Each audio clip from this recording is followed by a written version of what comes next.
Assalamu alaikum wa rahmatullahi ta'ala wa barakatuh. In this video, inshallah, we will be speaking about the tools and equipment necessary for you to advance and learn Arabic calligraphy. The topics include the following. We will be learning about the pens.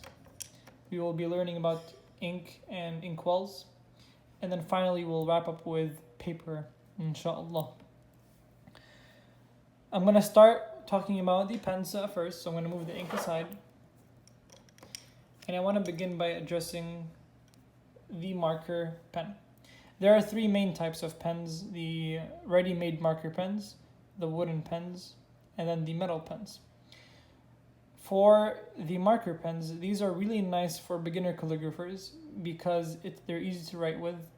You don't have to dip in ink or anything. You just write for as long and as much as you want.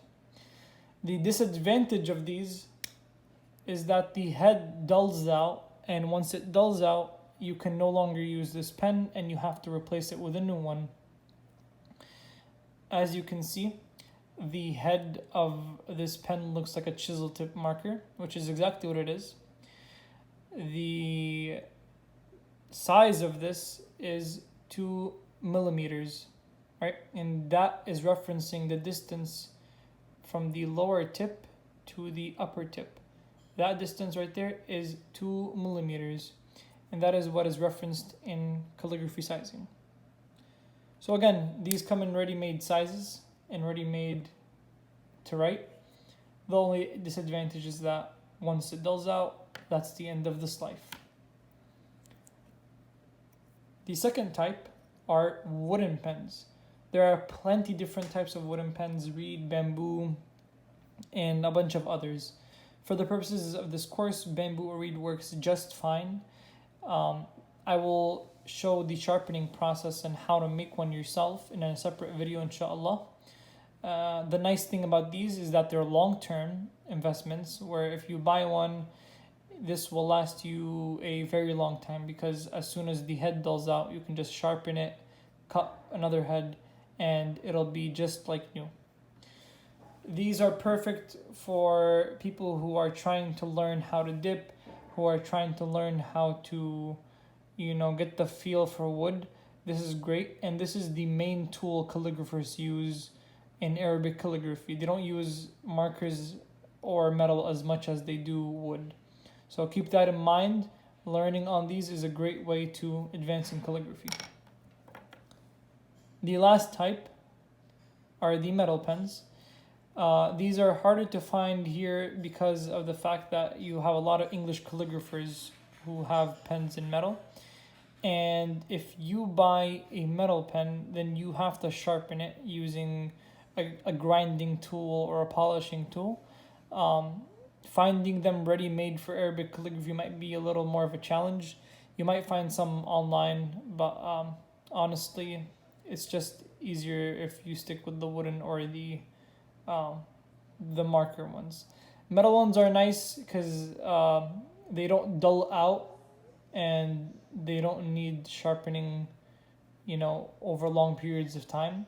The writing quality of them isn't as good as wood, but they work nicely for, bulk practice or getting the hang of things. That's it for the pens. If you have any questions, leave them in the comments or send me an email, inshallah, and I will answer them to the best of my abilities. Next, we will begin with inks. So there are plenty of different ink types that are great for calligraphy. A really popular brand of ink that is used by Arabic calligraphers is Sumi ink, Japanese ink. This is a great option. It's small. There are bigger bottles of it, and you can find different types of Sumi ink. I'll try to attach a link to a video, if I could, about inks in the future, inshallah. But this right here, Sumi ink, Japanese ink, is a great option to start with. There is also the English brand Winston & Newton that you can probably use.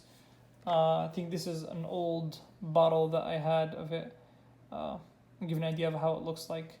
This is a great ink that you can use for calligraphy and works just fine.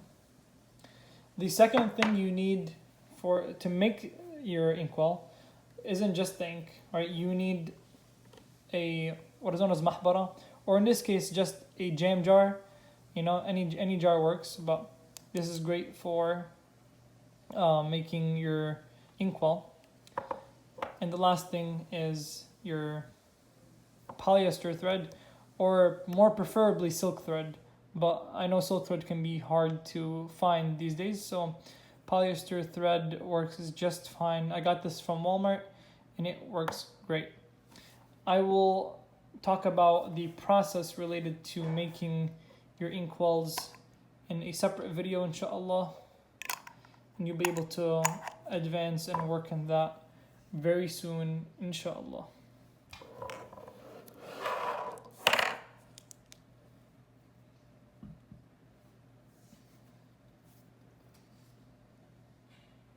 Finally, I want to speak about the different kinds of paper. So the paper I use is this right here. I got this from Staples, but honestly you can get them from anywhere online. This is just normal gloss paper.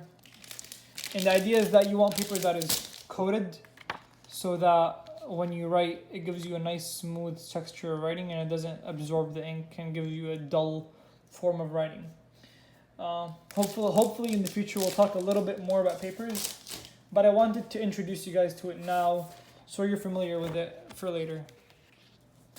This is another form of paper that I want to show you. So you have your normal glossy paper that you can buy ready-made from any store, right? The other option you have is to make your own paper through a process known as taqhir, which hopefully we will discuss in the future as well. This is an example of these are two sheets of the same paper, one that is muqahhar and one that is not, right? You notice that this has a shine to it, and that's because the process of taqhir is a process of coating the paper to give it this texture.